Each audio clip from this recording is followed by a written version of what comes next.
Good afternoon, everyone. We are Group 35, and today we will be presenting question 1 on strategic risk. Our group members are Marcel Maheson, Wei Jia Sun, Jia Min Peng, Xing Liu, Yu Chong He, and Qingling Xu. We will be explaining what strategic risk is about, the cognitive biases that cause strategic risk, how the ISO 31000 addresses strategic risk, how an organization can reduce its strategic risk, and use a business example to illustrate an organization's approach to managing strategic risk. So what is strategic risk? Strategic risk is defined as the risk involved in setting an organization's strategy and the risk inherent in the implementation of its strategy. There is risk that one will choose a bad strategy. The features of bad strategies include forms of magical thinking, fluff, dodging problems, mistaking goals for strategy, and setting unrealistic goals. Risk can also be found when a strategy is badly executed, even though it could have been a perfect strategy. Some examples of strategic decisions include entering a new market, developing a new product, expanding a business by way of merger with or takeover of an organization, seeking a source of finance, or the streamlining of cash flow management. Two cognitive biases which are commonly present during the process of strategic decision making are known as optimism bias and loss aversion. According to Lovallo and Sibani, the presence of a particular bias usually depends on both the size and frequency of the strategic decision. Due to a lack of relevant experience, decision makers tend to have optimism bias when making large and unique decisions, such as the decisions in positioning new products, unusual mergers and acquisitions, and when investing in new technologies. When there is limited information available, decision makers tend to be overly reliant on the estimated likelihood and their understanding of involved challenges when expecting the results. However, it is a completely different story when making smaller, frequent, and familiar decisions, such as small mergers and acquisition decisions for serial acquirers and smaller product launches. Decision makers tend to be risk averse due to the human tendency to have more acute feelings towards losses than gains. Such psychological phenomenon is called loss aversion, which tends to result in a lack of risk taking and eventually leads to underinvestment.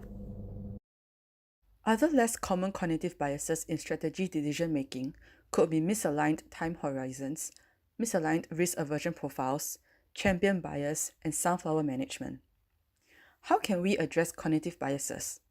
To reduce optimism bias, multiple actions should be considered, while decision-making criteria should be formalized during strategy setting process.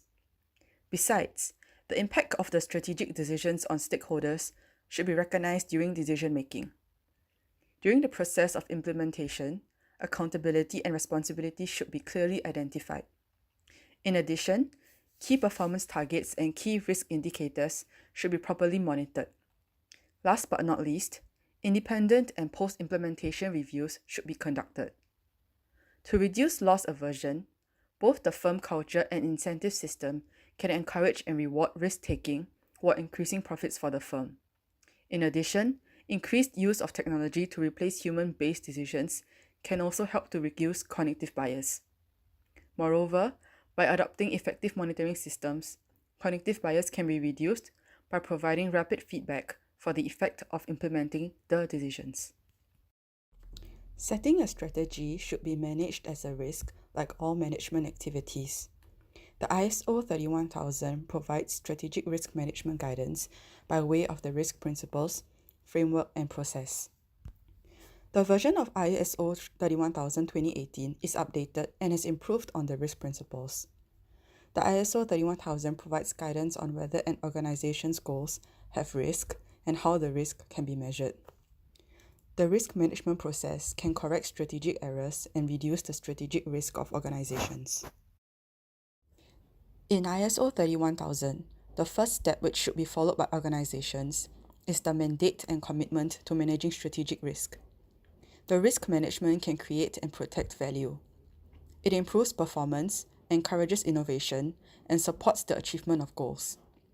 The principles guide the characteristics of effective and efficient risk management, communicating its value and explains its intention and purpose. These principles are the basis for managing risk.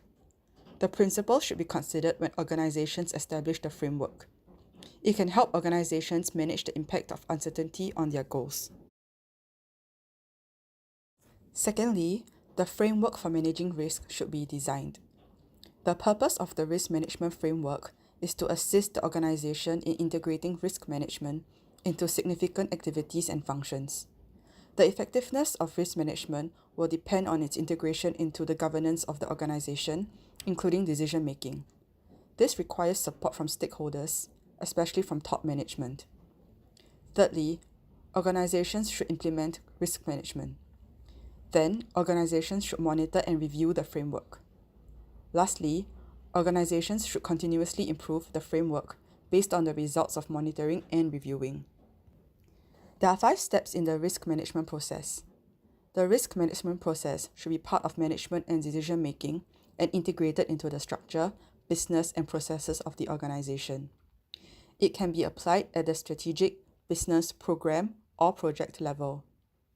The risk management process can have many applications within an organization that are tailored to achieve the goals and are suitable for the external and internal environments in which they are applied. The dynamic and variable nature of human behavior and culture should be considered throughout the risk management process. Although the risk management process is usually sequential, it is actually iterative.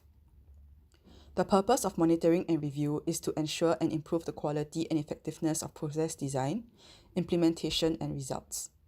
The ongoing monitoring and periodic review of risk management progress and its results should be part of a planned process in the risk management process. We will now take a look at Huawei to discuss how they manage their risk, and in particular, their strategic risk. Huawei has developed its organizational structure and operating model based on the COSO framework and the ISO 31000 risk management standards. It has also developed an operating model based on the enterprise risk management system. The main strategic risks faced by Huawei are firstly, intense competition, with its main competitors being Samsung and Apple. Secondly, uncertainty in technology and business models. Thirdly, the ability to meet customers' demands.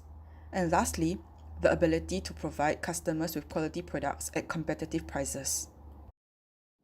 Based on the latest analysis done on the top 5 smartphone companies, we see that Huawei has surpassed Apple and has claimed a number 2 spot in unit market share.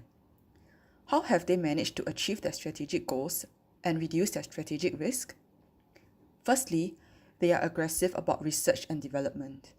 They are known to be one of the world's top spenders in R&D, having established R&D centers around the world. This helps to reduce the risk of uncertainty on future technology trends. Secondly, they have a successful price strategy of offering a lower cost of ownership for their products. In a recent CNBC article that was published, it was stated that Samsung and Apple was actually losing ground to Huawei because their phones were too expensive. Thirdly, Huawei is also known for their strong marketing strategies and effective campaigns, which focus on target audiences. Lastly, Huawei has partnered with prestigious global brands such as Leica and Google. Such partnerships have helped to boost Huawei's image and reputation in the smartphone industry. We can see that they manage their strategic risk by striving to understand and meet the needs of their customers, by investing in research and development to launch better products and improve technology, and ultimately reduce the total cost of ownership for their consumers. In conclusion, we would like to emphasize the importance of strategic risk, which is an imperative risk for an organization to manage. Organizations need to be adaptive to change. We must learn from the failed business decisions of companies such as Kodak and Motorola and understand the importance of managing strategic risk. Ultimately, for a company to be successful, it needs to implement and practice effective risk management. We have reached the end of our presentation. Thank you for watching.